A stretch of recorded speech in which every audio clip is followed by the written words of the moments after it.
ಕರ್ನಾಟಕ ಕೃಷಿ ಉತ್ಪನ್ನಗಳ ಸಂಸ್ಕರಣೆ ಮತ್ತು ರಫ್ತು ನಿಗಮ ಸಣ್ಣ ಉದ್ದಿಮೆದಾರರನ್ನು ಪ್ರೋತ್ಸಾಹಿಸುವ ಸಲುವಾಗಿ ಸಬ್ಸಿಡಿ ನೀಡುತ್ತಾ ಇದೆ.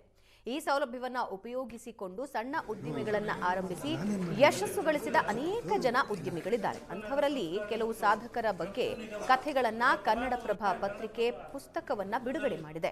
ಸಿಎಂ ಸರ್ಕಾರಿ ನಿವಾಸ ಕಾವೇರಿಯಲ್ಲಿ ನಡೆದ ಸಮಾರಂಭದಲ್ಲಿ ಮುಖ್ಯಮಂತ್ರಿ ಸಿದ್ದರಾಮಯ್ಯ ಈ ಪುಸ್ತಕವನ್ನು ಬಿಡುಗಡೆ ಮಾಡಿದರು.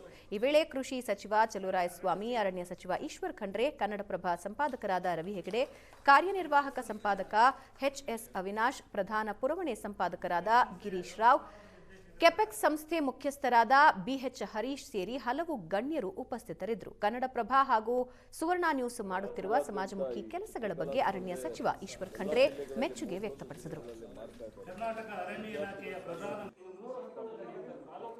ಸುವರ್ಣ ನ್ಯೂಸ್, ಕನ್ನಡಪ್ರಭ ಅವರ ಸಹಯೋಗದೊಂದಿಗೆ ಇವತ್ತಿನ ಇಡೀ ರಾಜ್ಯದಾದ್ಯಂತ ಚಿತ್ರಕಲಾ ಸ್ಪರ್ಧೆ ಭಾಳ ದೊಡ್ಡ ಮಟ್ಟದಲ್ಲಿ ಏರ್ಪಾಡು ಮಾಡಿದ್ದಾರೆ.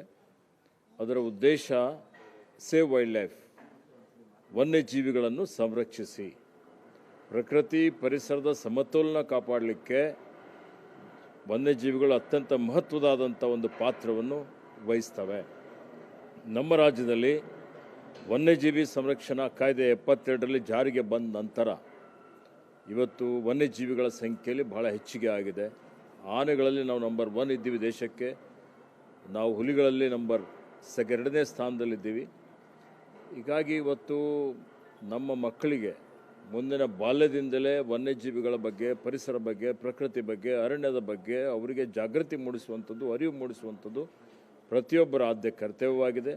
ಈ ನಿಟ್ಟಿನಲ್ಲಿ ಸುವರ್ಣ ಕನ್ನಡಪ್ರಭ ನ್ಯೂಸ್ ಸಿಬ್ಬಂದಿ ಸಂಸ್ಥೆಯವರು ಇವತ್ತು ರಾಜ್ಯದಾದ್ಯಂತ ಏನು ಚಿತ್ರಕಲಾ ಸ್ಪರ್ಧೆ ಮತ್ತು ಪ್ರಬಂಧ ಸ್ಪರ್ಧೆ ಏರ್ಪಾಡು ಮಾಡಿದ್ದಾರೆ.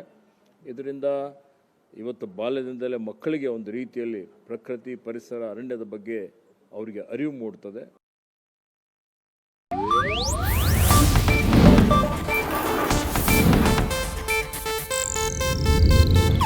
ಇದು ಏಷ್ಯಾನೆಟ್ ನ್ಯೂಸ್ ನೆಟ್ವರ್ಕ್ ಪ್ರಸ್ತುತಿ.